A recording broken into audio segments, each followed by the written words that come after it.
ಪ್ರಭುವಿನಲ್ಲಿ ಆತ್ಮೀಯ ಸಹೋದರಿಯರೇ ಸಹೋದರರೇ,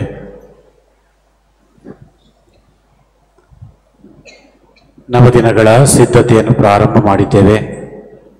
ದೇವಮಾತೆಯ ಹುಟ್ಟುಹಬ್ಬವನ್ನು ಆಚರಿಸಲು ಅತೀ ವಿಜೃಂಭಣೆಯಿಂದ ನಾವು ಅದನ್ನು ಆಚರಿಸಲು ಸಿದ್ಧರಾಗ್ತಿದ್ದೇವೆ. ಆಧ್ಯಾತ್ಮಿಕವಾಗಿ ಸುಮಾರು 15-20 ವರ್ಷಗಳಿಂದ ದೇವಾಲಯಕ್ಕೆ ಹೋಗದೆ ದೇವರು, ದಿಂಡ್ರು, ಪೂಜೆ, ಪುರಸ್ಕಾರ, ಸಂಸ್ಕಾರಗಳನ್ನೆಲ್ಲ ಮರೆತಿದ್ದಂಥ ವ್ಯಕ್ತಿ ಮನಸ್ತಾಪವನ್ನು ಹೊಂದಿ, ಪಶ್ಚಾತ್ತಾಪವನ್ನು ಹೊಂದಿ ಗುರುಗಳ ಹತ್ರ ಪಾಪ ನಿವೇದನೆಗೆ ಹೋಗ್ತಾನೆ. ಪಾಪ ನಿವೇದನೆಯ ಸಂಸ್ಕಾರವನ್ನು ಮುಗಿಸಿದಾಗ ದೇವರ ಕ್ಷಮೆಯನ್ನು ದಯಪಾಲಿಸಿದಂಥ ಗುರುಗಳು ಹೇಳ್ತಾರೆ, ನಿನ್ನ ಪಾಪಕ್ಕೆ ಪರಿಹಾರವಾಗಿ 9 ದಿನಗಳ ನವೇನವನ್ನು ಮಾಡಬೇಕು. ಆತ ಹೇಳ್ದ, ಸರಿ ಸ್ವಾಮಿ, ನಿಮ್ಮ ಹತ್ರ ಬೇಕಾದಷ್ಟು ಮರ ಇದ್ರೆ ಒಂದು ಮಾಡಿಕೊಡ್ತೀನಿ ಅಂದ. ಅವನು ಕಾರ್ಪೆಂಟ್ರು. ನವೇನ ಅನ್ನೋ ಪದನೇ ಗೊತ್ತಿರಲಿಲ್ಲ ಪಾಪ ಆತನಿಗೆ. ಬೆಂಚು, ಚೇರು, ಮೇಜು, ಕುರ್ಚಿ ಅಂತ ನೆನೆಸ್ಕೊಂಡ್ಬಿಟ್ಟ ನವೇನ ಅಂದರೆ. ಸರಿ, ನಿಮ್ಮ ಹತ್ರ ಮರ ಇದ್ರೆ ಕೊಡಿ, ಮಾಡಿಕೊಡ್ತೀನಿ ಅಂತ. ಪಾಪ ನಿವೇದನಕ್ಕಾಗಿ, ನನ್ನ ಪಾಪ ಪರಿಹಾರಕ್ಕಾಗಿ ನಾವು ಪಶ್ಚಾತ್ತಾಪ ಪಟ್ಟು ದೇವರ ಕಡೆಗೆ ತಿರುಗಿಕೊಳ್ಬೇಕು, ದೇವರ ಮಕ್ಕಳಾಗಬೇಕು, ಸ್ವರ್ಗ ಸಾಮ್ರಾಜ್ಯದ ಪ್ರಜೆಗಳಾಗಬೇಕು ಎನ್ನುವ ಕಾರಣಕ್ಕೆ ಈ ಆಧ್ಯಾತ್ಮಿಕ ಸಿದ್ಧತೆ, ನವದಿನಗಳ ಆಧ್ಯಾತ್ಮಿಕ ಸಿದ್ಧತೆ. ಇವತ್ತಿನ ಶುಭ ಸಂದೇಶ, ಗಬ್ರಿಯಲ್ ದೂತನು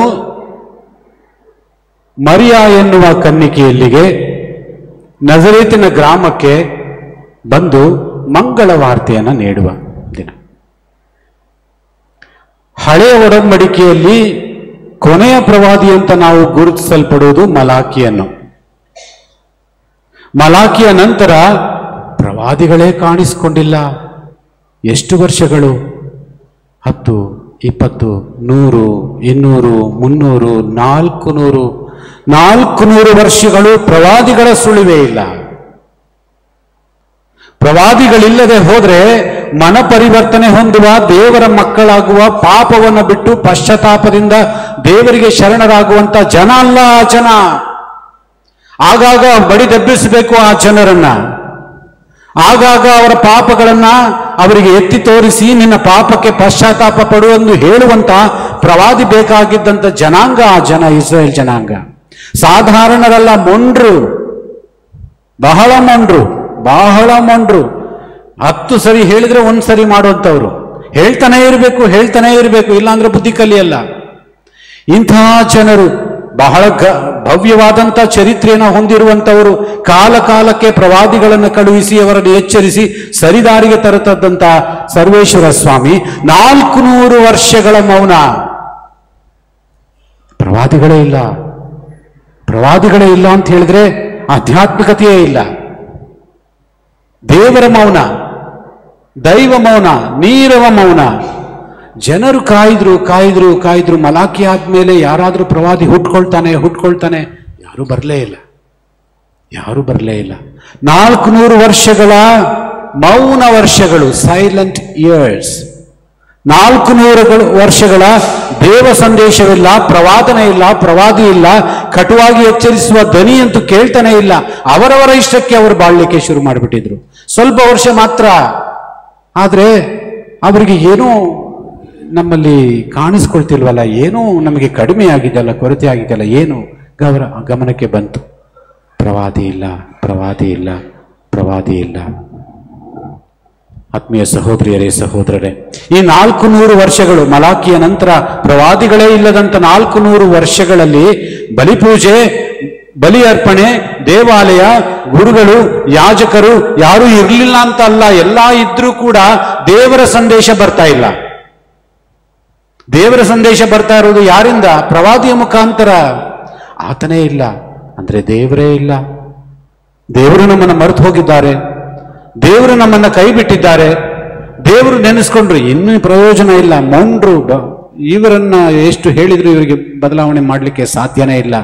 ಒಳ್ಳೆ ಮಾತಲ್ಲಿ ಹೇಳಿದೆ ಕೇಳಲಿಲ್ಲ, ಕಿವಿ ಹಿಂಡಿ ಹೇಳಿದೆ ಕೇಳಲಿಲ್ಲ, ಕಷ್ಟಗಳನ್ನು ಕೊಟ್ಟು ನೋಡಿದೆ ಆಗ್ಲಿಲ್ಲ.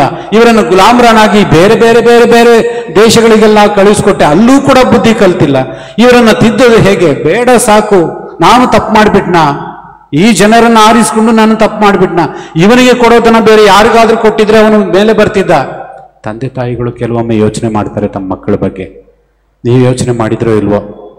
ನೀವು ಯೋಚನೆ ಮಾಡಿದ್ರೋ ಇಲ್ವೋ? ಕೆಲವು ಬಾರಿ ತಂದೆ ತಾಯಿಗಳು ಯೋಚನೆ ಮಾಡ್ತಾರೆ, ನನ್ನ ಮಗನಿಗೆ ಮಗಳಿಗೆ ಕೊಟ್ಟಂತಹ ಸವಲತ್ತುಗಳನ್ನ ಅನುಕೂಲಗಳನ್ನ ದಾರಿಯಲ್ಲೋಗ ಭಿಕ್ಷಕರಿಗೆ ಬಿಕಾರಿಗೆ ಕೊಟ್ಟಿದ್ರೆ ಅವನು ಎಷ್ಟೋ ಒಳ್ಳೆಯವನಾಗ್ಬಿಡ್ತಾ ಇದ್ದ. ಇವನು ಕೊಟ್ಟೆಲ್ಲ ಹಾಳು ಮಾಡಿದೆ, ಇವನು ಬುದ್ಧಿನೇ ಕಲಿತಿಲ್ಲ, ಜವಾಬ್ದಾರಿ ಅನ್ನೋದೇ ಬರ್ತಾ ಇಲ್ಲ, ಕರ್ತವ್ಯ ಅನ್ನೋದೇ ಇಲ್ಲ. ಬೆಳಗ್ಗೆ 11 ಗಂಟೆ ಆದ್ರೂ ಎದ್ದೋಳಲ್ಲ, ರಾತ್ರಿ 1 ಗಂಟೆ ಆದ್ರೂ ಮನ್ಕೊಳ್ಳಲ್ಲ, ಯಾವಾಗ ನೋಡು ಅದೇನೋ ಹಿಡ್ಕೊಂಡು ಕೈಯಲ್ಲಿ ಎತ್ತುತ್ತಾ ಇರ್ತಾನೆ, ಬೇರೆ ದಾರಿನೇ ಇಲ್ಲ. ಏನ್ ಮಾಡ್ಲಿ? ಸಹಿಸ್ಕೊಳ್ತಾ ಇದ್ದಾರೆ ತಂದೆ ತಾಯಿಗಳು. ಜನ ಆ ರೀತಿ ತಿಳ್ಕೊಂಡ್ರು, ಯಹೂದ್ಯ ಜನ ತಿಳ್ಕೊಂಡ್ರು, ದೇವರು ನಮ್ಮನ್ನ ಮರೆತು ಹೋಗಿದ್ದಾರೆ, ದೇವರನ್ನ ಮರೆತು ಹೋಗಿದ್ದಾರೆ. ನಾವು ಮಾಡಿದ್ದಕ್ಕೆಲ್ಲ ನಮ್ಗೆ ಪರಿಹಾರ ಈಗ ಬರ್ತಾ ಇದೆ, ಶಿಕ್ಷೆ ನಮಗ್ ಬರ್ತಾ ಇದೆ, ಏನ್ ಮಾಡೋದು? ಎಲ್ಲ ಇದ್ರೂ ದೇವರಿಲ್ಲ, ಎಲ್ಲ ಇದ್ದು ಕೂಡ ದೇವರ ಪ್ರಸನ್ನತೆ ಇಲ್ಲ, ಎಲ್ಲ ಇದ್ದು ಕೂಡ ಬಲಿಯರ್ಪಣೆ, ಈ ಸಂಸ್ಕಾರಗಳು, ಆಚಾರ ವಿಚಾರಗಳೆಲ್ಲ ನಡೀತಾ ಇದೆ, ಮನಸ್ಸಿಲ್ಲ, ಹೃದಯ ಇಲ್ಲ. ದೇವರೇ ಇಲ್ಲದ ಮೇಲೆ ಇದಕ್ಕೆಲ್ಲ ಬೆಲೆ ಇಲ್ಲಿ ಅಲ್ವಾ? ದೇವರು ಎಷ್ಟೊಂದು ಕೊಟ್ಟಿದ್ದಾರೆ ನಮ್ಮ ಜನರಿಗೆ, ಎಷ್ಟೊಂದು ಅನುಭವಿಸ್ಲಿಕ್ಕೆ ಆಗ್ತಾನೆ ಇಲ್ಲ ಈಗಿನ ಕಾಲದಲ್ಲಿ. ಆಗ ತಿನ್ನಕ್ಕೆ ಗತಿ ಇಲ್ಲ, ಬಡತನ ಇತ್ತು, ಕಷ್ಟ ಇತ್ತು, ಬಟ್ಟೆ ಇಲ್ಲ, ಬರೆ ಇಲ್ಲ, ಹಾಗಿದ್ರು ಕೂಡ ಹೇಗೋ ನಡೀತಿತ್ತು, ಪ್ರೀತಿ ಇತ್ತು, ವಿಶ್ವಾಸ ಇತ್ತು, ಸಂಬಂಧ ಇತ್ತು, ನೆಂಟರಿದ್ರು, ಎಲ್ಲ ಇದ್ರು. ಈಗ ಎಲ್ಲ ಇದ್ದು ಕೂಡ ಇವರು ಯಾರು ಇಲ್ಲ. ಹಾಗನ್ಸ್ಬಿಡುತ್ತೆ ಒಮ್ಮೊಮ್ಮೆ ಅಲ್ವಾ?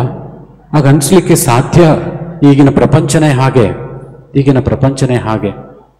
ನಾವು ದುರಾದೃಷ್ಟವಂತರು ಅದೃಷ್ಟವಂತರು ಹೇಳಕ್ ಬರ್ತಾ ಇಲ್ಲ. ಎಲ್ಲಾ ಸವಲತ್ತುಗಳನ್ನ ಪಡೆದುಕೊಂಡಿದ್ದೀವಿ.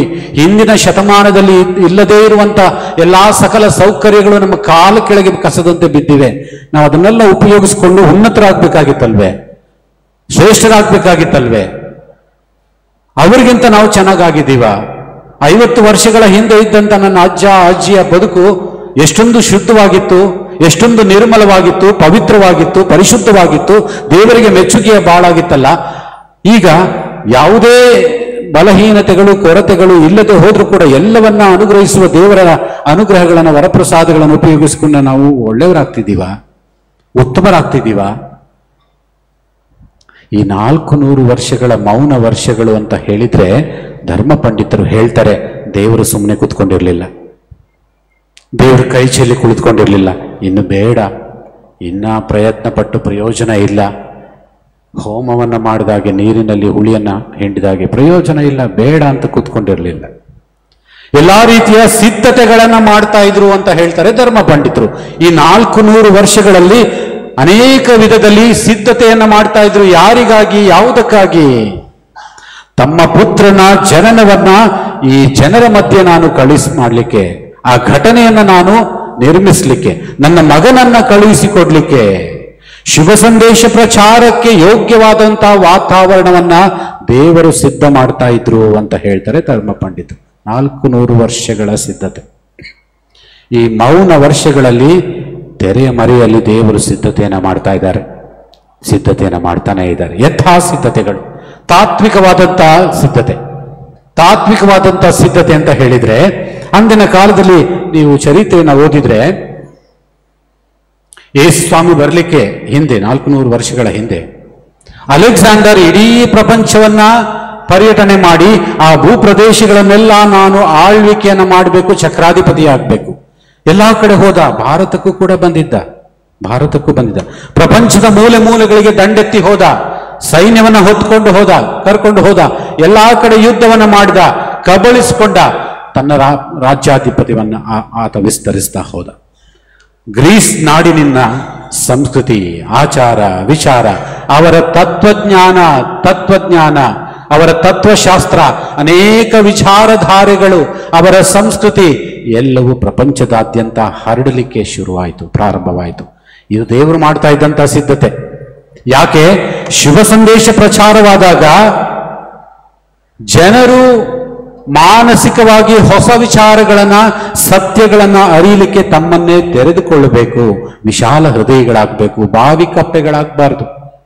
ಬಾವಿ ಕಪ್ಪೆಗಳಾದ್ರೆ ಹೊಸ ರೀತಿ, ಹೊಸ ವಿಚಾರಗಳು, ಹೊಸ ತರ್ಕ, ಹೊಸ ತತ್ವ, ಹೊಸ ಸತ್ಯಗಳು ಬಂದಾಗ ಸ್ವೀಕರಿಸುವಂತ ಪರಿಸ್ಥಿತಿಯಲ್ಲಿ ನಾವು ಇರೋದಿಲ್ಲ. ನಮ್ಗೆ ಗೊತ್ತಿರೋದಿಷ್ಟೇ, ನಾವು ಇಷ್ಟಲ್ಲೇ ಬದುಕ್ತೀವಿ, ಇಷ್ಟಲ್ಲೇ ಬಾಳ್ತೀವಿ, ಇಷ್ಟಲ್ಲೇ ಸಾಯ್ತೀವಿ. ನಾವು ಏನು ಜ್ಞಾನಿ ಆಗ್ಬೇಕಾದ್ರೆ ವಿಶ್ವವನ್ನ ಸುತ್ತು ಕೋಶವನ್ನ ಓದು ಅಂತ ಹೇಳ್ತಾರೆ. ವಿಶ್ವವನ್ನ ಸುತ್ತು ಕೋಶವನ್ನ ಓದು ಅಂತ ಹೇಳ್ತಾರೆ. ಆಗ ನಿನ್ನ ಜ್ಞಾನ ವಿಕಸಿತವಾಗ್ತದೆ, ವಿಕಾಸಗೊಳ್ತದೆ. ನ್ಯಾರೋ ಮೈಂಡೆಡ್ನೆಸ್ ಇರೋದಿಲ್ಲ. ನಿನ್ನ ಜ್ಞಾನ, ನಿನ್ನ ಆತ್ಮ, ನಿನ್ನ ವಿಚಾರಧಾರೆಗಳು ಬಹಳ ವಿಶಾಲವಾಗ್ತವೆ. ದೇವರ ಸಿದ್ಧತೆ, ದೇವರು ಆ ಸಿದ್ಧತೆಯನ್ನು ಮಾಡ್ತಾ ಇದ್ರು. ಗ್ರೀಸ್ ನಾಡಿನಲ್ಲಿ ಬಹಳ ಪ್ರಸಿದ್ಧವಾದಂಥ ತತ್ವಶಾಸ್ತ್ರಜ್ಞರು ಇದ್ರು ಅಂತ ನೀವು ಓದಿದ್ದೀರಿ. ಅರಿಸ್ಟಾಟಲ್, ಪ್ಲೇಟೋ, ಇನ್ನು ಯಾರ್ಯಾರೋ ಇದ್ರಲ್ಲ, ಸಾಕ್ರೆಟಿಸ್, ಇವರೆಲ್ಲ ಇದ್ರು. ವಿಚಾರಧಾರೆಗಳನ್ನು ಹರಿಯಬಿಟ್ಟು ಅಂತಹ ವಿಚಾರಧಾರೆಗಳನ್ನ ಸಾಕ್ರೆಟಿಸ್ನ ಮತ್ತು ಅರಿಸ್ಟಾಟಲ್ನ ಮತ್ತು ಪ್ಲೇಟೋವಿನ ಇನ್ನೂ ಅನೇಕ ವಿಚಾರಧಾರೆಗಳನ್ನ ಈ ಗ್ರೀಸ್ ನಾಡಿನ ಜನರು ಹೊತ್ಕೊಂಡು ಬಂದ್ರು. ಬರೀ ಸೈನ್ಯ ಮಾತ್ರ ಬಂದಿಲ್ಲ, ದಂಡೆತ್ತಿ ಮಾತ್ರ ಹೋಗ್ಲಿಲ್ಲ, ಅವರ ಆಚಾರ ವಿಚಾರಗಳು ಬರ್ತಾ ಇದ್ವು. ಜನರನ್ನ ತಾತ್ವಿಕವಾಗಿ, ಬೌದ್ಧಿಕವಾಗಿ, ವಿಚಾರವನ್ನ ಯೋಚನೆ ಮಾಡುವಾಗೆ ಅವರನ್ನ ವಿಕಸಿತ ಮಾಡ್ತಾ ಇದ್ರು ದೇವರು ಅಂತ ಹೇಳ್ತಾರೆ.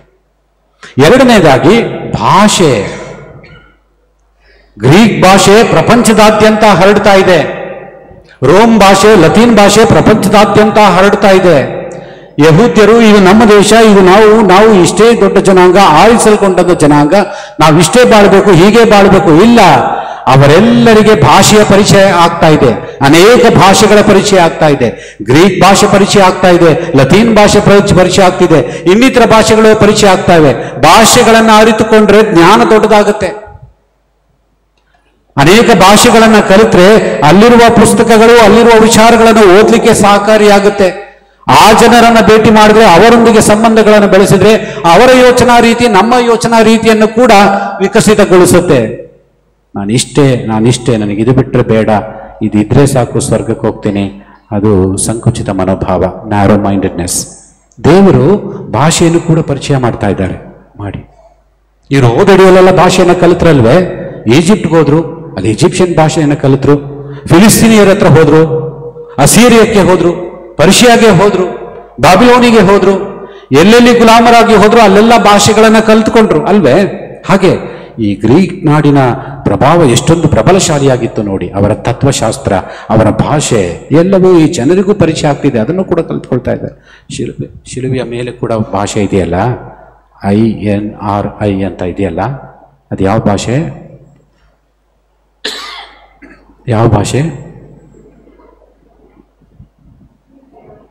ಗ್ರೀಕ್ ಭಾಷೆ, ಲತೀನ್ ಭಾಷೆ. ಜೆರುಸಲೇಂ ನಗರದಲ್ಲಿ ಒಬ್ಬ ಹಿಬ್ರಿಯನನ್ನ ಶಿಲುಬೆಗೇರಿಸಿ ಲತೀನ್ ಭಾಷೆಯಲ್ಲಿ ಹಾಕ್ತಾರೆ ಬೋರ್ಡನ್ನ. ಯೇಸುಸ್ ನಾಜರೇನೋಸ್ ರೆಕ್ಸ್ ಯುದೋರಿಯಂ ಅಂತ. ಯೇಸುಸ್, ಐ ಅಂದ್ರೆ ಯೇಸುಸ್, ಎನ್ ಅಂದ್ರೆ ನಾಜರೇನೋಸ್, ಆರ್ ಅಂದ್ರೆ ರೆಕ್ಸ್, ಐ ಅಂದ್ರೆ ಯುದೋರಿಯಂ. ಯೇಸು ನಜರೇತಿನ ಯೇಸು, ಯಹೂದ್ಯರ ಅರಸ. ಭಾಷೆಯ ವಿಕಸಿತ ಆಗಬೇಕು, ಭಾಷೆ ಪ್ರಬಲವಾಗಿ ಏಕೀಕರಣವಾಗಬೇಕು. ಆಗ ನಮ್ಮ ಯೋಚನಾ ರೀತಿ ಕೂಡ ಬದಲಾಗ್ತದೆ, ವಿಶಾಲವಾಗ್ತದೆ. ದೇವರು ಸಿದ್ಧತೆಯನ್ನು ಮಾಡ್ತಾ ಇದ್ದಾರೆ, ತತ್ವವಾಗಿ, ಬೌದ್ಧಿಕವಾಗಿ ಸಿದ್ಧತೆಯನ್ನ ಮಾಡ್ತಾ ಇದ್ದಾರೆ, ಭಾಷೆಗಳನ್ನು ಪರಿಚಯ ಮಾಡಿಕೊಡ್ತಾ ಇದ್ದಾರೆ. ಮತ್ತು ಮೂರನೇದಾಗಿ ಏನು, ಸೌಕರ್ಯಗಳ, ಸವಲತ್ತುಗಳ ಅಭಿವೃದ್ಧಿ ಆಗ್ತಾ ಇದೆ. ಇವರೆಲ್ಲ ಬಂದ ನಂತರ ರಸ್ತೆಗಳ ನಿರ್ಮಾಣ ಆಗ್ತಾ ಇದೆ. ಅವರ ಆರ್ಮಿ ಬರ್ಬೇಕಲ್ವೇ, ಸೈನ್ಯ ಬರ್ಬೇಕಲ್ವೇ, ರಸ್ತೆಗಳನ್ನು ನಿರ್ಮಾಣ ಮಾಡ್ತಾ ಇದ್ದಾರೆ. ವ್ಯಾಪಾರಕ್ಕಾಗಿ ವ್ಯಾಪಾರ ಮಾರ್ಗಗಳನ್ನು ಸಿದ್ಧ ಮಾಡ್ತಾ ಇದ್ದಾರೆ. ರೋಮಿನಿಂದ ಜೆರುಸಲೇಮಿಗೆ, ಜೆರುಸಲೇಮಿನಿಂದ ಈಜಿಪ್ಟಿಗೆ, ಜೆರುಸಲೇಮಿನಿಂದ ಅಸೀರಿಯಕ್ಕೆ, ಬಾಬಿಲೋನಕ್ಕೆ, ಗ್ರೀಕ್ ನಾಡಿಗೆ ಮಾರ್ಗಗಳು, ರಸ್ತೆಗಳು ವಿಕಸಿತವಾಗ್ತಾ ಇದ್ದಾವೆ. ರಸ್ತೆಗಳ ಬೆಳವಣಿಗೆ ಆಗ್ತಾ ಇದೆ. ವ್ಯಾಪಾರ ಮಾತ್ರ ಅಲ್ಲ, ಇದರ ಮುಖಾಂತರ ಮುಂದೊಂದು ದಿನ ನನ್ನ ಮಗನ ಶುಭ ಸಂದೇಶವನ್ನು ಪ್ರಪಂಚದಾದ್ಯಂತ ಶಿಷ್ಯರು ತೆಗೆದುಕೊಂಡು ಹೋಗ್ಲಿಕ್ಕೆ ಆಗ್ತದೆ. ದೂರದೃಷ್ಟಿಯಲ್ವೇ ದೇವರದು. ತನ್ನ ಮಗನನ್ನ ಕಳುಹಿಸಿಕೊಟ್ಟು ಆ ಮಗ ಸಾರುವ ರಕ್ಷಣೆಯ ಸಂದೇಶವನ್ನ, ಮಂಗಳವಾರ್ತೆಯನ್ನ, ಶುಭ ಸಂದೇಶವನ್ನ ಪ್ರಪಂಚದಾದ್ಯಂತ ತಲುಪಿಸಬೇಕು ಅಂತ ಈ 400 ವರ್ಷಗಳಲ್ಲಿ ಸಿದ್ಧತೆಯನ್ನ ಮಾಡ್ತಾ ಇದ್ದಾರೆ. ಯಾರ ಮುಖಾಂತರ? ಅನ್ಯರ ಮುಖಾಂತರ, ರೋಮನ್ನರ ಮುಖಾಂತರ, ಗ್ರೀಕ್ ನಾಡಿನವರ ಮುಖಾಂತರ, ಈಜಿಪ್ಟ್ನವರ ಮುಖಾಂತರ, ಅರಬ್ ದೇಶದವರ ಮುಖಾಂತರ. ಇವರೆಲ್ಲರ ಮುಖಾಂತರ ದೇವರು ತಮ್ಮ ಮಗನ ಬರುವಿಕೆಗಾಗಿ ಜನರನ್ನು ಸಿದ್ಧ ಮಾಡ್ತಾ ಇದ್ದಾರೆ. ನಾಲ್ಕನೆಯದಾಗಿ ತಮ್ಮ ಯಹೂದ್ಯ ಜನರನ್ನು ಕೂಡ ಸಿದ್ಧ ಮಾಡ್ತಾ ಇದ್ದಾರೆ.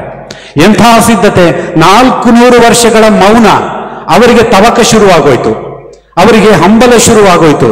ಇಷ್ಟು ದಿನ ಇಲ್ಲ ಇಲ್ಲ ಇಲ್ಲ ಎಂದು ನನಗೆ ದೇವರ ವಾಕ್ಯ ಬೇಕು, ದೇವರ ಸಂದೇಶ ಬೇಕು, ದೇವರು ನಮ್ಮನ್ನು ಕೈ ಬಿಟ್ಟಿದ್ದಾರಲ್ಲ, ದೇವರೇ ನೀನು ನನ್ನನ್ನು ಕಾಪಾಡು ಎಂದು ಆಧ್ಯಾತ್ಮಿಕವಾಗಿ ಮಾನಸಿಕವಾಗಿ ಅವರು ತುಡಿಯುವಂತೆ ಆಗಿ ಮಾಡಿಬಿಟ್ರು, ಹಂಬಲಿಸುವಂತೆ ಮಾಡಿದ್ರು.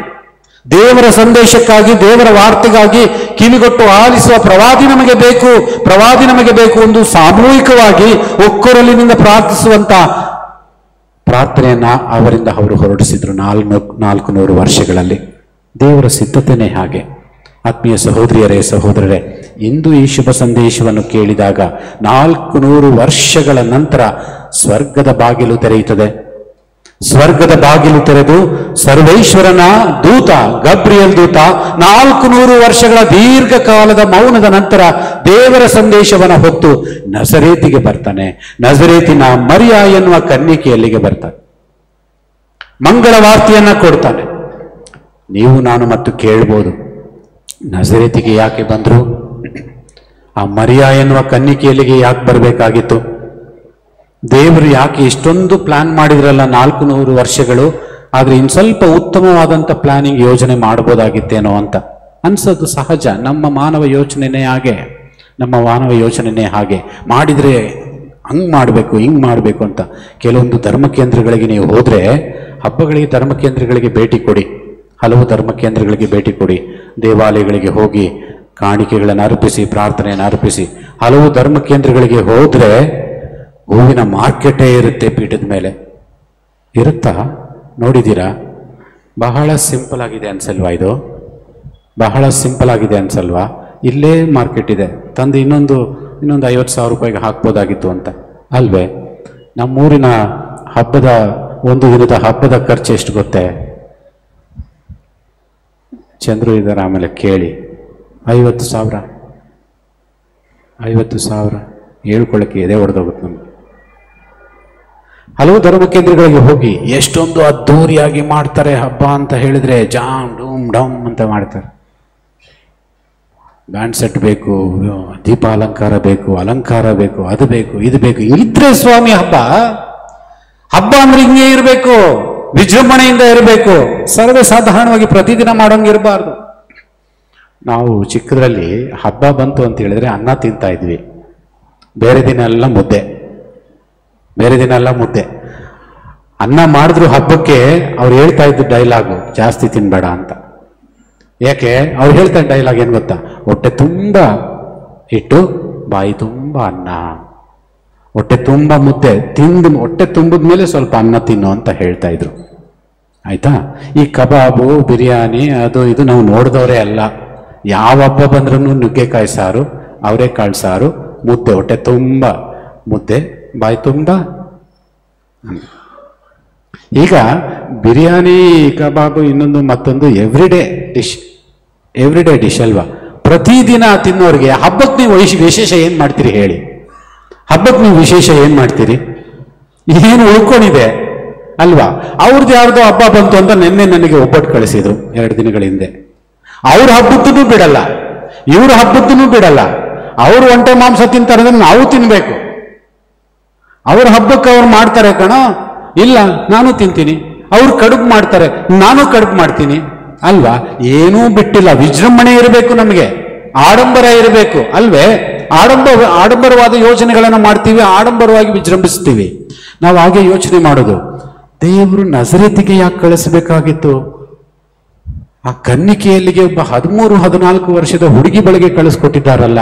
ಬಹಳ ಬಡ ಕುಟುಂಬದಲ್ಲಿ ಬಂದಿರುವಂತಹ ಹುಡುಗಿ ಆಕೆ ಹೆಸರನ್ನ ಕೇಳಿದವರೇ ಇಲ್ಲ. ಅದು ಯಾವುದೋ ಕುಗ್ರಾಮ, ಯಾರೂ ಕೇಳಿಲ್ಲ. ಆ ನಜರೇತನೋ ಹೆಸರೇ ಯಾರೂ ಕೇಳಿಲ್ಲ. ಅಂಥ ಗ್ರಾಮಕ್ಕೆ ಯಾಕೆ ಕಳಿಸ್ಬೇಕಾಗಿತ್ತು?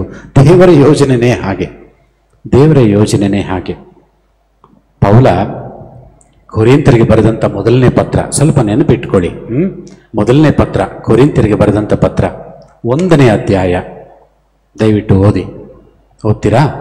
ಕೊರಿಂಥರಿಗೆ ಬರೆದಂಥ ಮೊದಲನೇ ಪತ್ರ 1ನೇ ಅಧ್ಯಾಯ. ಇಡೀ ಅಧ್ಯಾಯವನ್ನು ಓದಿ, ಸಮಸ್ಯೆ ಏನಿಲ್ಲ. ಅಲ್ಲಿ ಪೌಲ ಹೇಳ್ತಾನೆ, ಜ್ಞಾನಿಗಳನ್ನು ನಾಚಿಕೆಗೀಡು ಮಾಡಲು ಸರ್ವೇಶ್ವರ ಸ್ವಾಮಿ ಮೂರ್ಖರನ್ನ ಆರಿಸಿಕೊಳ್ತಾರೆ. ಜ್ಞಾನಿಗಳನ್ನು ನಾಚಿಕೆ ಪಡಿಸಲು ಸರ್ವೇಶ್ವರ ಸ್ವಾಮಿ ಮೂರ್ಖರನ್ನ ಆರಿಸಿಕೊಳ್ತಾರೆ.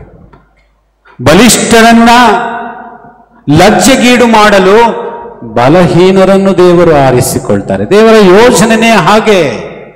ನಾವು ಹಂಗಿರ್ಬೇಕು ಹಿಂಗಿರ್ಬೇಕು ಅಂತ ಯೋಚನೆ ಮಾಡ್ತೀವಿ. ಸರ್ವೇಶ್ವರ ಸ್ವಾಮಿ ಹೇಳ್ತಾರೆ, ನನಗಿದು ಸಾಕು, ಇದರಿಂದಲೇ ನಾನು ರಕ್ಷಣೆಯನ್ನು ಅದ್ಭುತವನ್ನ ಮಾಡ್ತೇನೆ. 5,000ಕ್ಕೂ ಹೆಚ್ಚು ಗಂಡಸರು ಬಹಳ ಹೊಟ್ಟೆ ತುಂಬ ಊಟ ಮಾಡಿದ್ರು. ಯಾವುದರಿಂದ? ಕೇವಲ 5 ರೊಟ್ಟಿ ಮತ್ತು 2 ಮೀನು. ಅಷ್ಟೇ ಸಾಕು, ಅಷ್ಟೇ ಸಾಕು. ಒಂದೇ ಒಂದು ಕೋಲಿನಿಂದ, ಮೋಶೆಯ ಕೋಲಿನಿಂದ ಅನೇಕ ಅದ್ಭುತಗಳನ್ನು ಮಾಡಿದ್ರು. ಮ್ಯಾಜಿಕ್ ಟ್ರಿಕ್ಸ್ ಏನಲ್ಲ, ಹಂಗ್ ಮಾಡಿ ದೂರಿಯಾಗಿರ್ಬೇಕು, ಲೈಟಿಂಗ್ ಬರಬೇಕು, ಸೌಂಡ್ ಬರಬೇಕು, ಎಂಥದ್ದು ಇಲ್ಲ, ಸುಮ್ಮನೆ ಹಾಗೆ. ಆದಿಯಲ್ಲಿ ನೀವು ಓದಿದ್ರೆ ಬೆಳಕಾಗ್ಲಿ ಅಂತ ಹೇಳಿದ್ರು, ಒಂದು ವಾರ್ತೆ ಅಷ್ಟೇ, ಬೆಳಕಾಗ್ಲಿ ಅಂತ ಹೇಳಿದ್ರು ಬೆಳಕಾಯಿತು. ಇದು ಸೃಷ್ಟಿ ಆಗಲಿ ಅಂತ ಒಂದು ವಾರ್ತೆ ಹೇಳಿದ್ರು ಸೃಷ್ಟಿ ಆಯಿತು. ಅಷ್ಟೇ, ದೇವರಿಗೆ ಬೇಕಾದಷ್ಟೇ, ದೇವರಿಗೆ ಬೇಕಾದಷ್ಟೇ. ನಜರೇತಿಗೆ ಯಾಕೆ ಕಳಿಸಬೇಕಾಗಿತ್ತು? ಈ ಮರಿಯಳಲ್ಲೇ ಯಾಕೆ ಈ ಶುಭ ಸಂದೇಶವನ್ನು ಆಕೆಗೆ ನೀಡಬೇಕಾಗಿತ್ತು?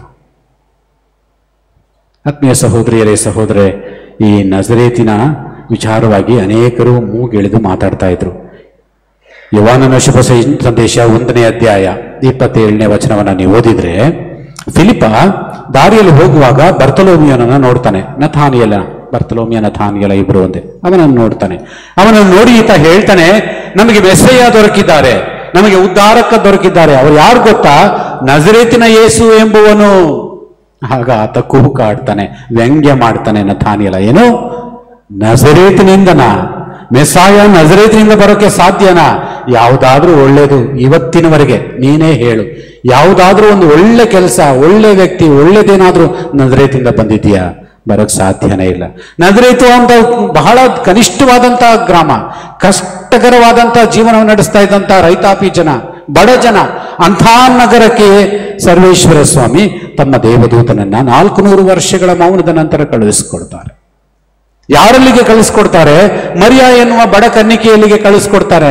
ಯಾಕೆ ಅನ್ನೋದೇ ನಮ್ಮ ಪ್ರಶ್ನೆ ಅಲ್ವೇ? ನಜರೇತಿಗೆ ಬದಲು ರೋಮಿಗೆ ಕಳಿಸ್ಬೋದಾಗಿತ್ತು, ವ್ಯಾಟಿಕನ್ಗೆ ಕಳಿಸ್ಬೋದಾಗಿತ್ತು, ಅಥವಾ ಗ್ರೀಕ್ ನಾಡಿಗೆ ಕಳಿಸ್ಬೋದಾಗಿತ್ತು, ಈಜಿಪ್ಟ್ಗೆ ಕಳಿಸ್ಬೋದಾಗಿತ್ತು, ಅಸೀರಿಯಾಗೆ ಕಳಿಸ್ಬೋದಾಗಿತ್ತು, ಬಬಿಲೋನಿಗೆ ಕಳಿಸ್ಬೋದಾಗಿತ್ತು. ಇವೆಲ್ಲ ಪ್ರಚಂಡರು, ಬಹಳ ಬಲಿಷ್ಠರಾದಂತಹ ನಗರಗಳು, ಅತಿ ಪ್ರಪಂಚದಾದ್ಯಂತ ಪ್ರಸಿದ್ಧಿಯನ್ನು ಪಡೆದಿರುವಂಥವರು. ಅಂತಹ ಒಂದು ನಗರಕ್ಕೆ ಕಳಿಸಿದ್ರೆ ಶುಭ ಸಂದೇಶ ಸಾರೋದು ಸುಲಭ ಆಗ್ತಾ ಇತ್ತಲ್ವೇ? ಅಲ್ವೇ? ಸರಿ, ಈಕೆ ಯಾರು? ರಾಣಿಯರಿಗೆ ಕಳಿಸ್ಬೋದಾಗಿತ್ತು ಅಲ್ವಾ? ಅಥವಾ ಇನ್ನೆಲ್ಲೋ ಇರುವಂತ ಶ್ರೇಷ್ಠವಾದಂಥ ಗೌರವಾನ್ವಿತವಾದಂಥ ಶ್ರೀಮಂತ ಕುಟುಂಬಕ್ಕೆ ಕಳಿಸ್ಬೋದು. ಏನೂ ಇಲ್ಲ, ಏನೂ ಇಲ್ಲ. ದೇವರ ಸಂದೇಶ ಹಾಗೆ, ದೇವರ ಸಂದೇಶ ಹಾಗೆ. ಆತ್ಮೀಯ ಸಹೋದರಿಯರೇ, ಸಹೋದರರೇ, ಆತ ಬಂದದ್ದು ಯಾವುದಕ್ಕಾಗಿ? ಶುಭ ಸಂದೇಶವನ್ನು ನೀಡಲಿಕ್ಕೆ, ಮಂಗಳ ವಾರ್ತೆಯನ್ನು ನೀಡಲಿಕ್ಕೆ. ಮಂಗಳ ವಾರ್ತೆಯನ್ನು ನೀಡಿ ಹೇಳ್ತಾನೆ, ಸರ್ವೇಶ್ವರ ನಿನ್ನೊಡನೆ ಇದ್ದಾರೆ, ದೈವಾನುಗ್ರಹ ಬರಿತಾಳೆ, ನಿನಗೆ ಶುಭವಾಗಲಿ, ಸರ್ವೇಶ್ವರ ನಿನ್ನೊಡನೆ ಇದ್ದಾರೆ. ಆತ ಮುಂದುವರೆದು ಹೇಳ್ತಾನೆ, ಮರಿಯ ನೀನು ಅಂಜಬೇಕಾಗಿಲ್ಲ, ನೀನು ಅಂಜುವ ಅವಶ್ಯಕತೆ ಇಲ್ಲ. ದೇವರ ಅನುಗ್ರಹ ನಿನಗೆ ಲಭಿಸಿದೆ. ಈಗೋ ನೀನು ಗರ್ಭವತಿಯಾಗಿ ಒಬ್ಬ ಮಗನನ್ನು ಹೆರುವೆ, ಆತನಿಗೆ ನೀನು ಯೇಸು ಎಂಬ ಹೆಸರಿಡಬೇಕು. ಯೇಸು ಅಂದ್ರೆ ಏನು? ಯೇಸು ಅಂದ್ರೆ ಏನು? ಯೇಸು ಅಂದ್ರೆ ಇಮಾನುವೇಲ್ ಅಂದ್ರೆ ದೇವರು ನಮ್ಮೊಡನೆ ಇದ್ದಾರೆ. ಯೇಸು ಅಂದ್ರೆ ಯೇಶುವ ಅಂತ ಹೇಳಿದ್ರೆ, ಯೇಶುವ ಅಂತ ಹೇಳಿದ್ರೆ ನಿಮ್ಗೆ ಗೊತ್ತಿದೆ, ಹೇಳ್ತಿಲ್ಲಲ್ಲ? ಗೊತ್ತಿದೆ, ಜೋರಾಗಿ ಹೇಳ್ತಿಲ್ಲ, ನಾನೇ ಹೇಳ್ತೀನಿ. ಸಮಯ ವೇಸ್ಟ್ ಮಾಡೋದು ತುಂಬ ಜನ ನಿಂತ್ಕೊಂಡಿದ್ದೀರಿ. ಮನೆಗೆ ಹೋಗಿ ಓದಬೇಕು. ಮತ್ತಾಯನ ಶುಭ ಸಂದೇಶ 1ನೇ ಅಧ್ಯಾಯ 21ನೇ ವಚನ. ಮತ್ತಾಯನ ಶುಭ ಸಂದೇಶ 1:21. ಯೇಸು ಅಂದ್ರೆ ಏನು ಎಂಬುದನ್ನ ಆತ ಹೇಳ್ತಾನೆ, ಮತ್ತಾಯ ಹೇಳ್ತಾನೆ, ಯೇಸು ಎಂದರೆ ದೇವರು ತಮ್ಮ ಮಗನನ್ನ ಕಳುಹಿಸಿ ಜನರ ಪಾಪಗಳನ್ನ ಕ್ಷಮಿಸಿ ಉದ್ಧಾರ ಮಾಡುವವನು.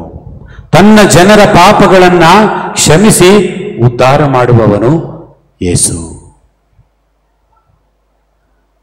ಕೊಡುವಂತ ಶುಭ ಸಂದೇಶ, ಮಂಗಳ ವಾರ್ತೆ ಇದೆ. ಯೇಸು ನಿನ್ನ ಮಗನಾಗ್ತಾನೆ, ನಿನ್ನ ಗರ್ಭದಲ್ಲಿ ನೀನು ಆತನನ್ನು ಹೊತ್ತುಕೊಳ್ತೀಯ. ದೇವರ ಮಗನ ತಾಯಿ ಆಗುವ ಭಾಗ್ಯವನ್ನು ದೇವರು ಲಭಿಸ್ತಾ ಇದ್ದಾರೆ, ಕೊಡ್ತಾ ಇದ್ದಾರೆ. ಆತ್ಮೀಯ ಸಹೋದರಿಯರೇ, ಸಹೋದರರೇ, ಈ ದಿನದ ಶುಭ ಸಂದೇಶ ಏನು? ಮಂಗಳ ವಾರ್ತೆ ಏನು? ದೇವರು ಸದಾಕಾಲ ನಮ್ಮೊಡನೆ ಇದ್ದಾರೆ. ದೇವರು ಮೌನಿಯಾಗಿಲ್ಲ. ದೇವರು ನಮ್ಮನ್ನು ಪರಿತ್ಯಜಿಸಿಲ್ಲ. ದೇವರು ನಮ್ಮಿಂದ ದೂರ ಆಗಿಲ್ಲ. ನನಗೆ ಕಾಯಿಲೆ ಬಂದಾಗ, ಕಷ್ಟ ಬಂದಾಗ, ಅನಾರೋಗ್ಯ ಬಂದಾಗ, ಇನ್ನಿತರ ಸಮಸ್ಯೆಗಳು ಬಂದಾಗ ದೇವರಿಲ್ಲ ಎಂದು ಹೇಳುವ ಮನೋಭಾವ ನಮ್ಮದು. ಯಾಕೆ ಅಂತ ಹೇಳಿದ್ರೆ, ದೇವರ ಪ್ರಸನ್ನತೆ ನಮ್ಮ ಕಣ್ಮುಂದೆ ಇದ್ರೂ ಕೂಡ ಅವರನ್ನು ನೋಡಲಾಗದಂತ ಅವಿಶ್ವಾಸ ನಮ್ಮಲ್ಲಿ. ಅವಿಶ್ವಾಸವನ್ನು ದೂರ ಮಾಡಿ ದೇವರು ಕಣ್ಣಿಗೆ ಕಾಣ್ತಾರೆ. ಪ್ರತಿನಿತ್ಯ ದೇವರು ಕಣ್ಣಿಗೆ ಕಾಣ್ತಾರೆ. ಸಾಧಾರಣ ವಿಚಾರಗಳಲ್ಲಿ, ಸಾಧಾರಣ ವ್ಯಕ್ತಿಗಳಲ್ಲಿ ದೇವರನ್ನ ನಾವು ಕಾಣಲಿಕ್ಕೆ ಸಾಧ್ಯವಾಗ್ತದೆ ಯಾವಾಗ ನೀನು ಅವರನ್ನ ದರ್ಶಿಸುವಂತ ನಿನ್ನ ಮನೋದೃಷ್ಟಿಯನ್ನ ತೆರೆದಾಗ, ವಿಶ್ವಾಸದ ಕಣ್ಣಿನಿಂದ ನೀನು ನೋಡಿದಾಗ ದೇವರು ಸದಾಕಾಲ ನಿನ್ನೊಂದಿಗಿದ್ದಾರೆ. 400 ವರ್ಷಗಳ ಮೌನದ ವರ್ಷ, ದೇವರ ಪ್ರಸನ್ನತೆ ಇಲ್ಲ ಅಂತ ಅವರು ತಿಳ್ಕೊಂಡಿದ್ರು. ದೇವರು ಅವರೊಂದಿಗೆ ಇದ್ರು, ಆದ್ರೆ ತೆರೆಮರೆಯಲ್ಲಿ ಕೆಲಸವನ್ನ ಮಾಡ್ತಾ ಇದ್ರು. ದೇವರು ಸದಾಕಾಲ ನಮ್ಮೊಂದಿಗಿದ್ದಾರೆ. ಇದು ಶುಭ ಸಂದೇಶ, ಇದು ಮಂಗಳ ವಾರ್ತೆ. ಎರಡನೇ ವಿಚಾರ, ಸರ್ವೇಶ್ವರ ಸ್ವಾಮಿ ನಿನ್ನೊಡನೆ ಇದ್ದಾರೆ. ದೇವರ ಅನುಗ್ರಹ ನಿನಗೆ ಲಭಿಸಿದೆ. ನಮ್ಮೆಲ್ಲರಿಗೂ ದೇವರ ಅನುಗ್ರಹ ಲಭಿಸಿದೆ. ನಾವು ದೇವರ ಪ್ರೀತಿಗೆ ಪಾತ್ರರು. ಯಾಕೆ ಗೊತ್ತೇ? ದೀಕ್ಷಾ ಸ್ನಾನವನ್ನು ಪಡೆದ ನಂತರ ನಾವೆಲ್ಲರೂ ದೇವರ ಮಕ್ಕಳಾಗಿದ್ದೇವೆ. ದೇವರೇ ನಮ್ಮನ್ನು ಆರಿಸಿಕೊಂಡಿದ್ದಾರೆ. ಆಶೀರ್ವಾದಗಳಿಂದ, ಅನುಗ್ರಹಗಳಿಂದ ನಮ್ಮನ್ನು ತುಂಬಿಸಿದ್ದಾರೆ. ತಾಯಿ ಮರಿಗಳಿಗೆ ನೀಡಿದಂತ ಅನುಗ್ರಹ ನಮಗೂ ಕೂಡ ದೇವರು ಕೊಡ್ತಾ ಇದ್ದಾರೆ. ಎರಡನೇದು, ದೇವರು ಸದಾಕಾಲ ನಮ್ಮೊಂದಿಗಿದ್ದಾರೆ. ದೇವರ ಅನುಗ್ರಹ ನಮಗೆ ಲಭಿಸಿದೆ. ದೇವರ ಆಶೀರ್ವಾದಕ್ಕೆ ನಾವು ಪಾತ್ರರಾಗಿದ್ದೀವಿ. ಮತ್ತು ಮೂರನೇದಾಗಿ, ಎಲ್ಲಿ ದೇವರ ಆಶೀರ್ವಾದ ಇದೆ ಅಲ್ಲಿ ಕರ್ತವ್ಯ ಇದೆ. ಯಾವ ಕರ್ತವ್ಯ? ನೀನು ದೇವರ ತಾಯಿ ಆಗುವ ಭಾಗ್ಯ ನಿನಗೆ ದೊರಕಿದೆ ಎಂದು ಹೇಳಿ ಎಲಿಸಬೇತಳ ಉದಾಹರಣೆಯನ್ನು ನೀಡಿ ಆ ದೇವದೂತ ಹೇಳ್ತಾನೆ, ನೀನು ಈ ಕಾರ್ಯವನ್ನು ಮಾಡ್ತೀಯಾ? ಹೌದು ಸ್ವಾಮಿ, ನಾನು ನಿಮ್ಮ ಚರಣದಾಸಿ, ನಿಮ್ಮ ವಾಕ್ಯದಂತೆ ನನಗಾಗಲಿ. ಅದು ಕರ್ತವ್ಯ. ಮೂರನೇದು, ಬಹಳ ಮುಖ್ಯವಾಗಿ, ನಿಮ್ಮ ಕರ್ತವ್ಯ. ದೇವರ ಪ್ರಸನ್ನತೆಯನ್ನು ಅರಿತುಕೊಂಡು ದೇವರ ಅನುಗ್ರಹಕ್ಕೆ, ಆಶೀರ್ವಾದಕ್ಕೆ ಪಾತ್ರರಾದ ನಾವು ಕರ್ತವ್ಯ ಬದ್ಧರಾಗಿದ್ದೇವೆ. ಪ್ರತಿನಿತ್ಯದ ಜೀವನದಲ್ಲಿ ನಾವು ಪ್ರೀತಿಯ, ವಿಶ್ವಾಸದ, ವಿಧೇಯತೆಯ ಜೀವನವನ್ನು ಬಾಳಿ ಸಾಕ್ಷ್ಯವನ್ನು ನೀಡುವಂತ ಕರ್ತವ್ಯಕ್ಕೆ ಬದ್ಧರಾಗಿದ್ದೇವೆ ಎನ್ನುವ ಸಂದೇಶವನ್ನು ಸರ್ವೇಶ್ವರ ಸ್ವಾಮಿ ಈ ವಾಚನಗಳ ಮೂಲಕ ನೀಡುತ್ತಿದ್ದಾರೆ. ಆತ್ಮೀಯ ಸಹೋದರಿಯರೇ, ಸಹೋದರರೇ, ದೇವರ ತಾಯಿಯ ಈ ಉದಾಹರಣೆ, ಆದರ್ಶ ನಮ್ಮೆಲ್ಲರಿಗೂ ನಮ್ಮ ಕಣ್ಣು ಮುಂದೆ ಬರಲಿ. ಆಕೆಯಂತೆ ನಾವು ಕೂಡ ದೇವರ ವಾಕ್ಯಕ್ಕೆ ಶರಣರಾಗಿ ದೇವರ ವಾಕ್ಯವನ್ನು ಪ್ರತಿನಿತ್ಯ ಜೀವಿಸಲಿಕ್ಕೆ ಆಕೆಯ ಪ್ರಾರ್ಥನೆಯ, ಭರವಸೆಯ, ಭಿನ್ನಹದ ಪ್ರಾರ್ಥನೆಯನ್ನು ಬೇಡಿಕೊಳ್ಳೋಣ. ದೇವರ ಅನುಗ್ರಹವನ್ನು ಸ್ವೀಕರಿಸಿ ದೇವರ ಚಿತ್ತದಂತೆ ಬಾಳಲಿಕ್ಕೆ ಸಿದ್ಧತೆಯನ್ನು ಮಾಡಿಕೊಳ್ಳೋಣ.